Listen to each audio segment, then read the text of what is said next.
Bismillahirrahmanirrahim. Dear students, the topic of today's lecture is PUO, which stands for pyrexia of undetermined origin. I am Professor Akmal Laik from the Pediatric Department at Akhtar Saeed Medical College.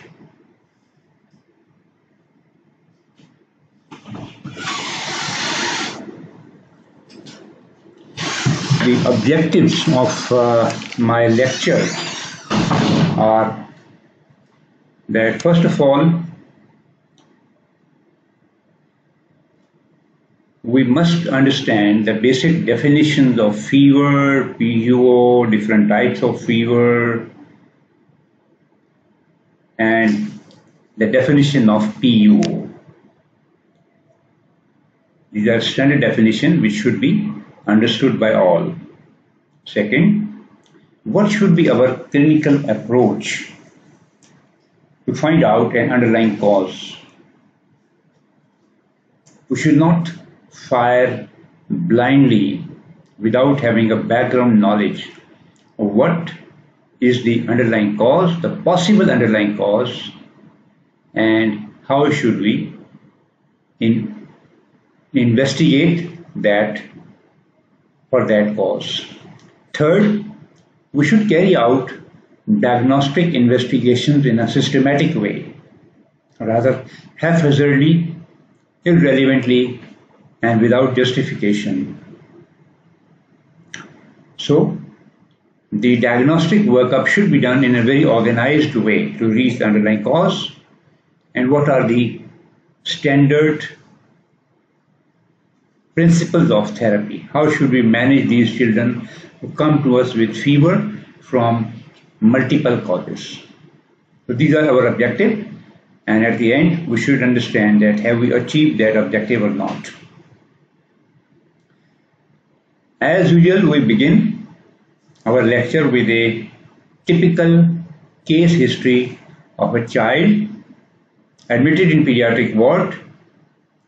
He is 5 years old, and the parents have brought him for complaining of fever, which has been progressive and gradually becoming high grade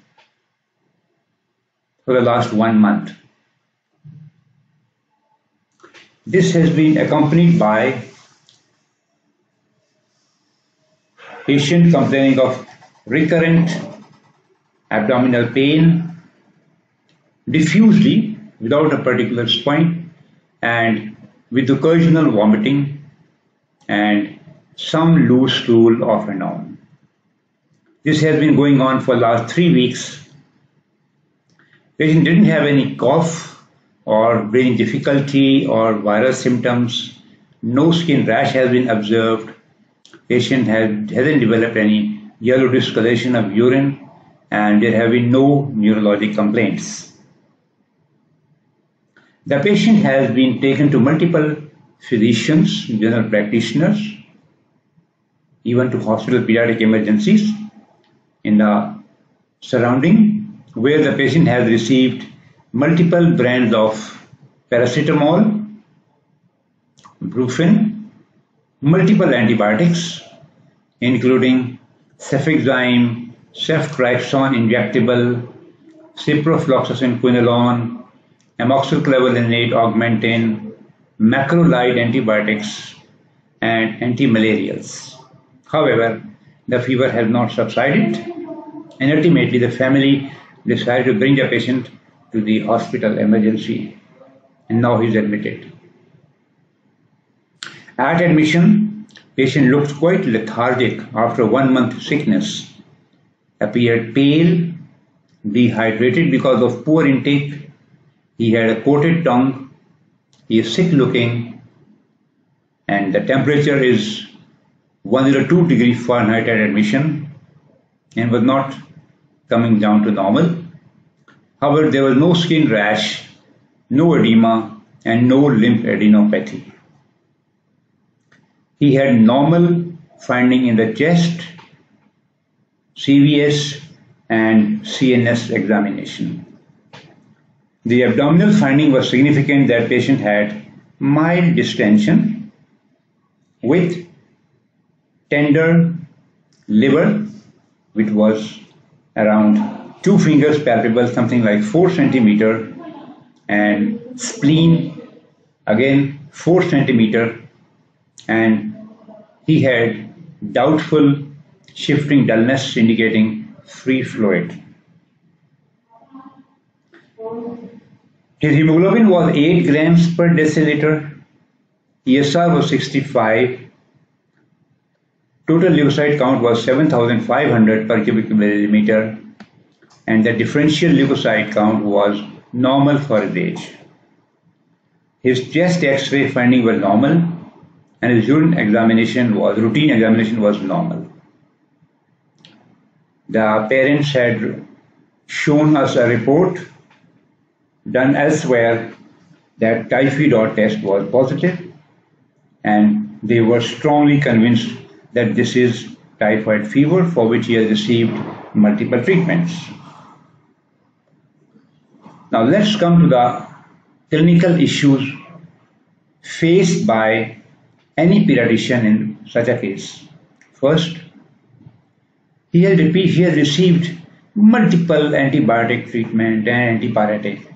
So what are further clinical possibility because he has not responded to so much of antibiotic burden?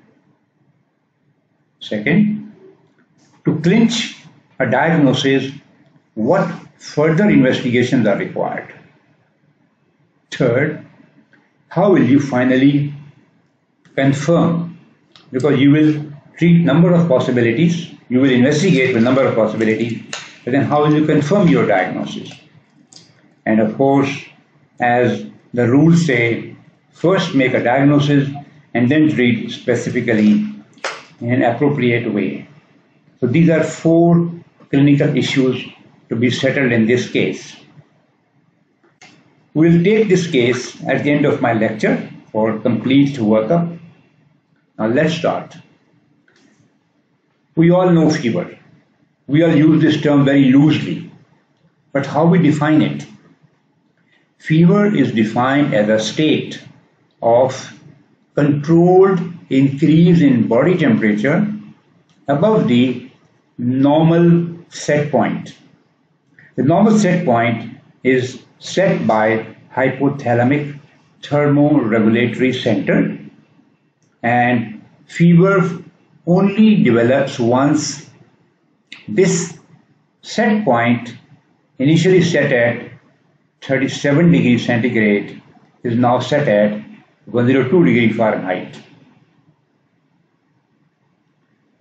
So by consensus, a rectal temperature of 38 degrees centigrade or more, which equates to 100.4 degrees Fahrenheit, is labeled as child is having fever. And remember that the normal body temperature always fluctuates. Mothers frequently complain of the warm head and the warm extremities, which be quite normal. Similarly, there can be a diurnal variation that frequently children have a bit higher body temperature in the evening hour. But then again, it doesn't cross the cutoff value. So, we label someone as having fever. Some people use very loose word like kamzori ka bukhar, something like that. So these are all very vague terms. The only thing to decide whether it is fever or not is by recording it very meticulously with the help of a thermometer, and a temperature of 40 degrees centigrade or higher is called hyperpyrexia. It's quite dangerous. There are a number of set, well-defined patterns of fever, because fever and the body temperature may not be the same reading throughout the 24 hours period. First, learn the intermittent fever, in which the fever or the body temperature that touches the baseline even for a 1 hour or a few hours a day is called intermittent fever and then become raised. It can be raised many times a day or once a day, but again, it always comes to baseline or normal once in 24 hours. Intermittent fever is quite typically seen in malaria, pyelonephritis, some local skin infection like boils, furuncles, sepsis. So, however, these may not be the only finding, only just few examples of intermittent fever. Intermittent fever can be further classified as either quotidian fever, in which there is periodicity every 24 hours. Can be tertian fever with a periodicity every 48 hours and periodicity every 72 hours. So again, people have found that these patterns of fever are associated with certain typical infection like quotidian fever with Plasmodium falciparum, like tertian fever with Plasmodium vivax or ovale, and quartan fever with Plasmodium malariae. But then again, these are not hard and fast rules. Remittent fever means that fever is always above the baseline, never touches the baseline in 24 hours, but fluctuates daily with a range of more than 1.5 degrees Fahrenheit. This pattern is frequently noted in infective endocarditis. Continuous fever again does not touch the baseline, remain high, but the daily fluctuation is less than 1.5 degrees Fahrenheit per day. This is frequently seen in patients having enteric fever, lobar pneumonia, brucellosis or typhus fever. Fever usually continues throughout the duration of illness. Doesn't touch the baseline. Then we have a step ladder pattern in which every day as you follow the temperature curve, it is getting higher and higher. Every day a little bit higher than the previous day. So frequently this is noted in enteric fever. In the first week, second week, third week, fourth week, if untreated, fever follows the step ladder pattern. And then once you start therapy, the fever doesn't subside immediately, but gradual fever is coming down by lysis over 1 to 2 weeks time. In certain malignancies, we observe another pattern of fever called Pal-Epstein fever, in which fever lasts for 3 to 10 days, then afebrile for 3 to 10 days, and then again fever lasting for 1 to 2 weeks. So that pattern is frequently seen in malignancies like Hodgkin lymphoma. We use another word of fever of unknown origin. This is to be defined as that child develops fever but has to be documented by a healthcare worker. Frequently patient complain कि मुझे को 2 साल का बुखार है, 1 माह का बुखार है, 6 माह का बुखार है. But documented? No, it has never been documented. Simply touching the patient's forehead, इसको तो बुखार है, is not amounting to a standard definition of fever. So children coming with fever, but that fever is documented by a healthcare worker with the help of thermometer, and which no cause has been identified. Even after 3 weeks of evaluation as an outpatient, or after 1 week of evaluation in the hospital. Evaluation is clinical, and with examination, no cause found. Simple baseline investigation like blood, urine, chest X-ray, simple. no cause found. So only then we call that this patient is having FUO or PUO. I'm giving you three basic principles. How should a patient in which we have not been able to find out a cause of fever, labeled as pyrexia of undetermined origin, what should be our methodology of his investigation, of his evaluation? Number one, please remember that common diseases occur commonly, which means most patients have got fever as a result of a common disease, but that common disease is presenting in an uncommon way.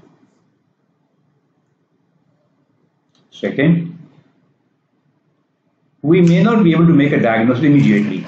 In that case, we have to admit the patient, or we have to keep under observation, maybe in the follow-up after a week interval, 2 weeks interval, and then again, prolonged observation is required in some cases.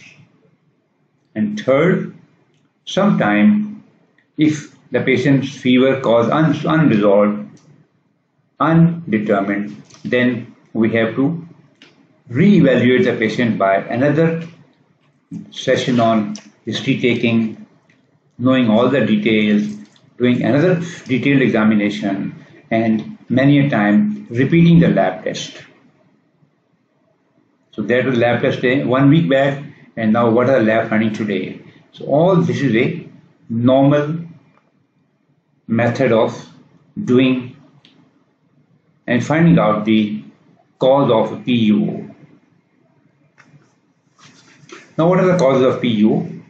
In children, vast majority of causes are infection, while non-infectious causes are less common in children. So what infection can cause PUO? Like bacterial infection like Salmonella, brucellosis, meningococcal, mycoplasma, tuberculosis. It can be spirochetal like leptospirosis, relapsing fever, syphilis. It can be parasitic like amoebiasis, giardiasis, toxoplasmosis, malaria.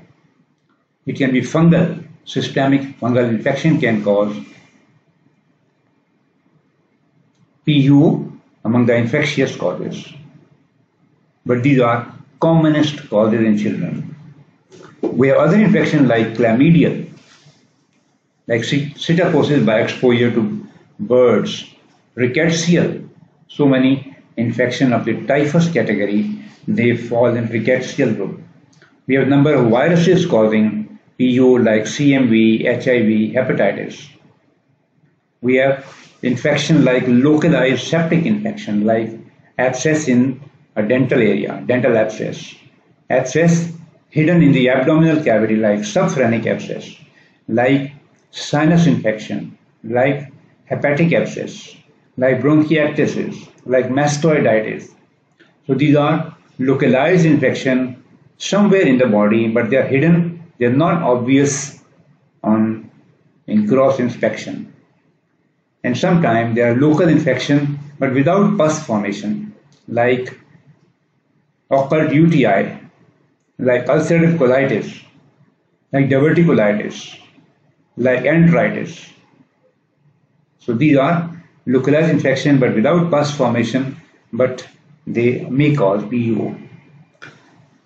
Now come to the non-infectious causes, like collagen vascular disorder, like juvenile rheumatoid arthritis, like SLE, like juvenile dermatomyositis, like neoplasias, like leukemias, lymphomas, neuroblastomas, Wilms tumor, certain metabolic causes like gout and porphyria, endocrine causes like thyrotoxicosis and patient Addison disease, serum sickness, and certain rare disorder, let's say sarcoidosis very rare, liver cirrhosis rare, and like factitious fever.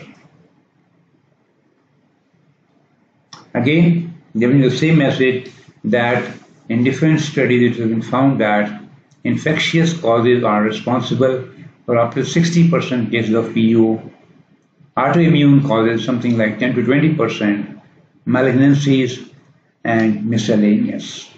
Similarly, age also matters. Younger children, less than 6 years, most likely have infection causing PUO. Autoimmune diseases are relatively more common after 6 years of age. But again, overall, infection always most frequent cause of PUO in children. Two special categories need to be understood. One is called drug fever. That is, by an immune basis, you are giving so many drugs to the patient, and patient mounts an immune response and then develops insidious fever, but no other fever, only fever. And there is no way to identify it but just one step, and that is stop the drugs under your supervision, and you will see that patient become afebrile maximally within 72 hours. Frequently, fever comes down within 24 hours. You can document that, and then you can blame that drug responsible. And sometimes we have got a factitious fever, which means that the patient need to be admitted to a hospital, in which the hospital worker, the healthcare worker, is not going to take the temperature under his own supervision. Sometimes parents misinterpret. They have a diurnal change, उसको हम कहते हैं बुखार हो गया शाम को. No. Exercise, they may label कि बच्चे को बुखार हो गया. Patient might be very pale, anemia, that causes hyperdynamic circulation, and patient might come to fevers, complain of fever. Lethargy, ये बच्चा सुस्त है किसी वजह से, and parent interpret that as fever. And factitious, when there is a spurious temperature recording either by the child himself or by the mother or the father. कि बच्चे को तो बुखार है, आप चेक नहीं करें. So in that case, child should be admitted and observed. I give you one simple example, that is bacterial fever and the viral fevers that frequently will come to your medical attention as a clinician. Children have got both infections as very common. Viral far more common than bacterial. So viral infection and bacterial are frequently differentiated by these few clinical steps. Number one, usually bacterial infection have got a very high grade fever compared to viral, a somewhat low grade. White cell count shows leukocytosis in bacterial infection and almost normal, even to low, in viral infection. In general, there can be presence of immature white cell like shift to left, young polymorphic neutrophil like band cells, they come in the blood circulation indicating bacterial infection. Neutropenia sometimes can happen with bacterial infections. They usually have got a very high rate ESR and CRP, but that is frequently marginally raised, not very high. And of course, bacterial infection frequently respond to antibiotic, while viral, they will not respond, and they are frequently self-limiting. Now let's see how do we evaluate these children. We have admitted a patient with fever, PUO in our ward, and we want to find out the cause. We have to take the history, according age and sex of the patient, the duration of fever, how onset started, abruptly or gradually, very slow onset, what was the pattern of fever, remittent, intermittent, continuous, was it having rigors or chills, like feeling of cold and sweating and shivering? Was it a low-grade fever or high-grade fever free reaching, or any typical pattern like step ladder? Was it accompanied with a lot of sweating or not? Accompanying features of fever like systemic inquiry, like GIT complaint, respiratory complaint, joint complaint, liver complaint, CNS complaint, urinary complaint, all of them should be thoroughly investigated in systemic inquiry. Has patient been exposed to animals or to another person with the same disease or to tuberculosis or any other open disease? Has there been a contact, exposure to animals, and where have they traveled in the last couple of months? Exposure to pets, exposure to insects, again very important. Has patient been losing weight, becoming sick, poor appetite? Has patient shown any brain tendency? Has he been, what food has he been taking, like a raw milk, like eggs, like taking diet, taking food in a street way? What has been the past medical history in my patient? And what has been the immunization status in my patient, like history of vaccination है या नहीं है, up to date है या incomplete है. Then we start evaluation, examination. Examination should be complete and very meticulous and very detailed one. And sometimes we repeat the examination again and again because sometimes we have missed a finding or sometimes a new finding may have emerged. आपने बच्चे को 2 दिन पहले देखा और बच्चे का 2 दिन बाद देखा, आपने नोट किया कि उसके अब तो स्प्लीन भी पैल्पेबल हो गई है या उसका एक जोड़ सूज गया है या उसकी बॉडी पे एक रैश डेवलप कर गई है. So in that case we have to re-examine the patient again and again. Child's general appearance like sick looking, well looking, hydration, pale looking, general build and malnutrition. Has he lost weight? What is the temperature pattern? We must record the temperature ourselves and then do it repeatedly. Check the pulse rate. Relative bradycardia is sometimes noted in typhoid or meningitis due to raised ICP. Skin in general physical should be thoroughly screened for any rash, petechiae, splinter hemorrhages, subcutaneous nodules. Eyes should be examined.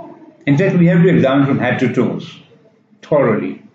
Eyes should be examined for presence of pallor or anemia, for presence of any jaundice, for presence of bulging eyeballs, proptosis, for presence of Roth spot, for uveitis like the eye changes of various autoimmune disorder, and fundus for any evidence of chorioretinitis. All these findings have very special meaning for the underlying cause. Evidence of sinusitis by checking for tenderness over the sinuses.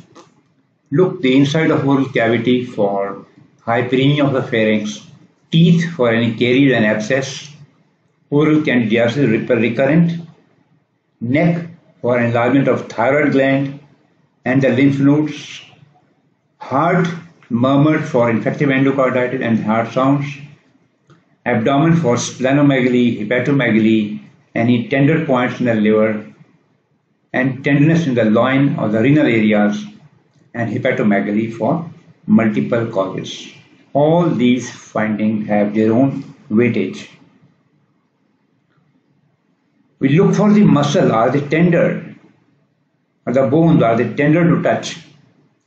There can be underlying cause of leukemia or marrow invasion from the neoplasm, osteomyelitis, arthritis, or rheumatic fever, and we should not forget to perform rectal examination to rule out conditions like pelvic abscess and adenitis. Now, what about investigation to be done? This can be done in outpatient or inpatient basis, but again they have to be case to case.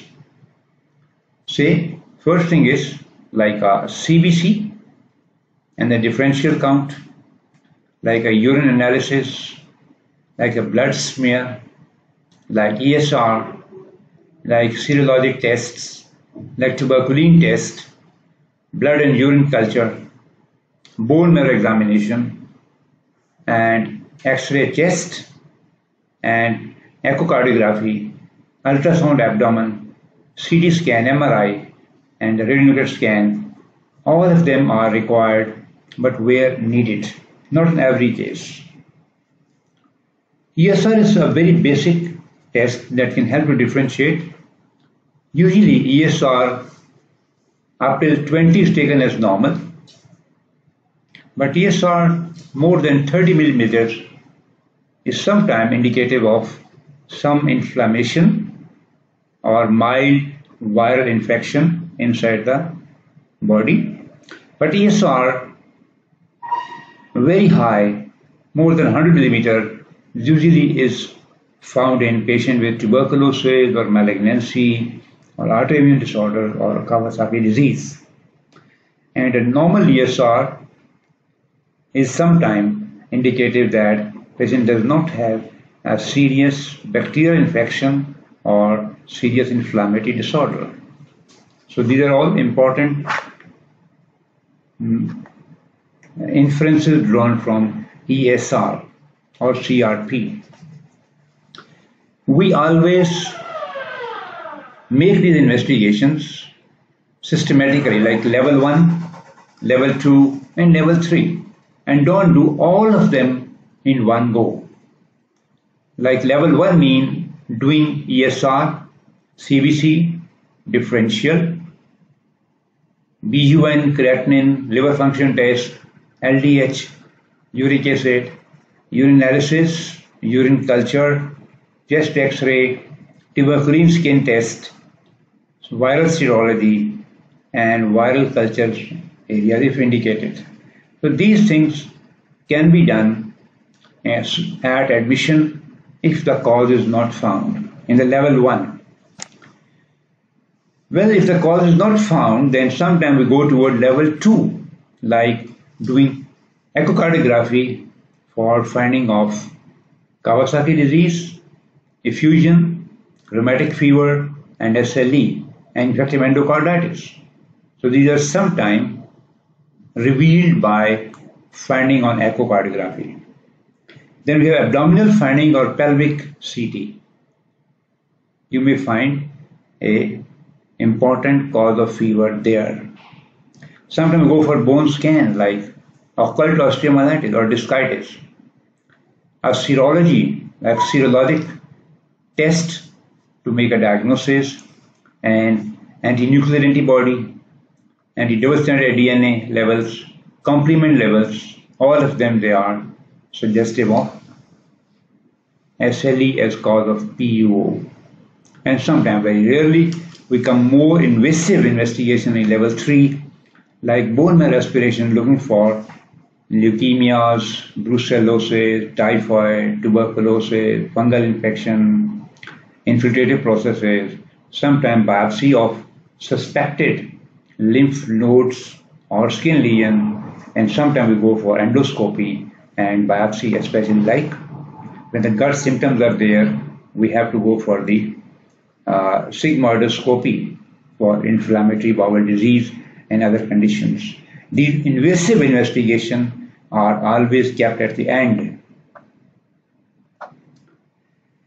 In children, yes, patients come to us with fever, short duration, but no localizing sign.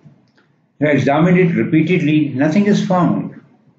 Ear, throat, chest, abdomen, nothing is there.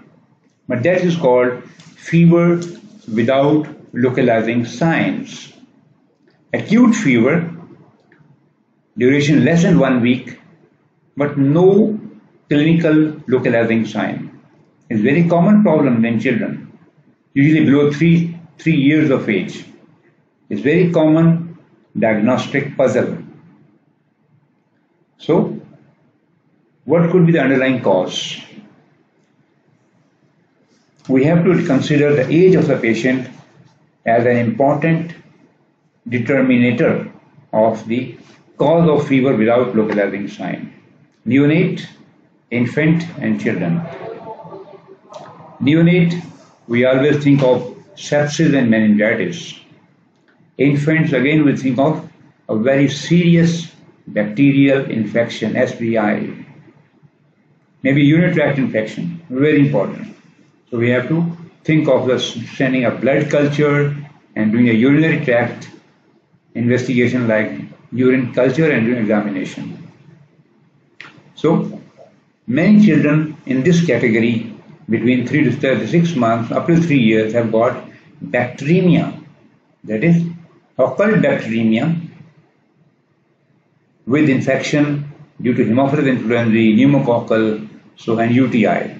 So that will be the cause of fever and no clinical sign found in the whole body examination. Well, what are the harmful effects of fever? Fever is dangerous. Fever is damaging the whole body tissue. First of all, there is always a risk of febrile fits in children between 6 months to 6 years of age. If you get fever, high-grade fever with some genetic tendency, patient quite repeatedly develop fits, which are called febrile fits. Second, if the patient is prone to develop epilepsy, then fever will precipitate a seizure in this child. So frequently, epilepsy, the patient or seizure disorder patients are well looking, but suddenly they get fever and they develop epileptic fit. Prolonged fever frequently causes dehydration because of increased demand and poor intake. Children frequently develop rash, prickly heat, and the poor skin hygiene, they develop skin rashes. Additionally, with hyperpyrexia, fever 104, children become drowsy, delirium, aggressive, and without any, and lose their coordination and orientation. Some children, they develop hypotension, they develop cold blue extremity, hypotension. Children frequently develop a coated tongue as a result of poor oral hygiene and may develop ulcer at the angle of mouth. Fever blisters are named them as a result of the herpetic infection becoming reactivating. They develop dark urine because of poor intake. They increase their BMR. They need more fluid, more food. There is increased BMR, so the whole body tissue start going to negative balance. There is catabolism in all tissues, and if the fever is prolonged, they develop weight loss, they develop anorexia, they develop malnutrition, and they develop cachexia. So these are all harmful effects of fever which can be prevented to a certain extent. So what are the general principles of management? The first principle is we must expose the patient, that is reduce his clothing exposure, reduce his clothing, give him light clothing so that heat loss is maximized and the temperature comes to normal. The patient can have a normal bath, but a sponging with tepid water is advised. Neither very cold, not very warm, but tepid water. Increase his water intake and fluid intake. Very basic principle, and should be taught to every mother who is nursing a child with fever. The patient should not be deprived of food. He should receive frequent, small, soft, bland diet, which he can digest quickly. But do not starve him. Give him an antipyretic, because antipyretic, they lower the body temperature, they bring down the set point in the hypothalamus to the normal level. The best drug is paracetamol, available as drops, syrup, and IV injection or infusion. The usual dose is 10 to 15 milligram per kg per dose, but you don't exceed the maximal dose of 60. There is always a risk of liver damage if you exceed.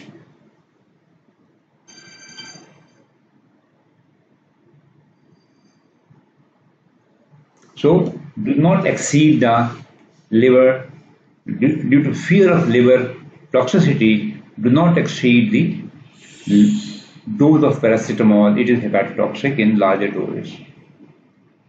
Some people are very habit of using Brufen. It is antipyretic, can be given as 15 milligram per kg per dose every 6 hourly, orally, but it has got more side effect compared to paracetamol, like GIT upsets, renal damage, and should not be given in very young children. Recently, some experts have started using drugs like NIMS, like COX inhibitor as antipyretic. Again, is not recommended. Do not use them. Sometimes we use aspirin, but again, is now contraindicated in children because of a very important liver damage called Ray's syndrome. Aspirin is not indicated. So, how most important thing is that we must give assurance to parents. We must educate them. We must talk to them about the general nursing management and take into confidence that we are doing our best to find out the underlying cause, as well as we want to bring down the temperature down to normal. Now let me say some important things which should be learned by all of you and keep in your heart. Number one, a child gets infection, he needs antipyretics, but not antibiotic in every case. People use antipyretic as antibiotic. Some people think that all infections respond to antibiotic. No, only bacterial infection will respond and viral infection will not respond.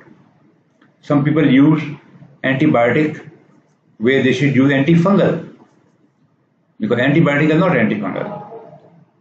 Similarly, antibiotics should not be used to treat malaria. We should use antimalarials.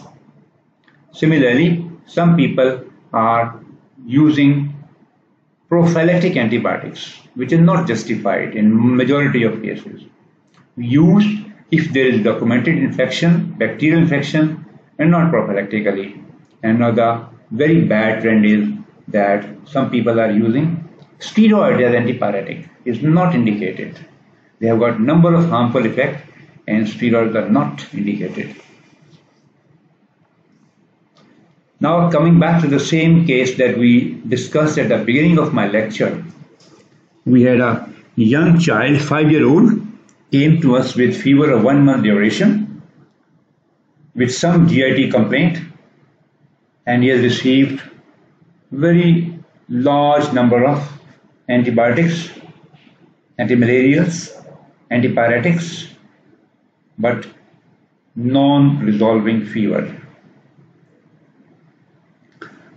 Now there are 4 clinical issues to be dealt in this case. Number one, what further clinical possibility may be found in this case? Because he has been treated as enteric fever for almost a month now with all possible drugs, no improvement. Second, he has not been investigated except simple routine blood and typhoid. We need to make confirmatory diagnosis and then initiate specific appropriate treatment. Maybe you can write down your own answers on a piece of paper in this situation. Now let's see.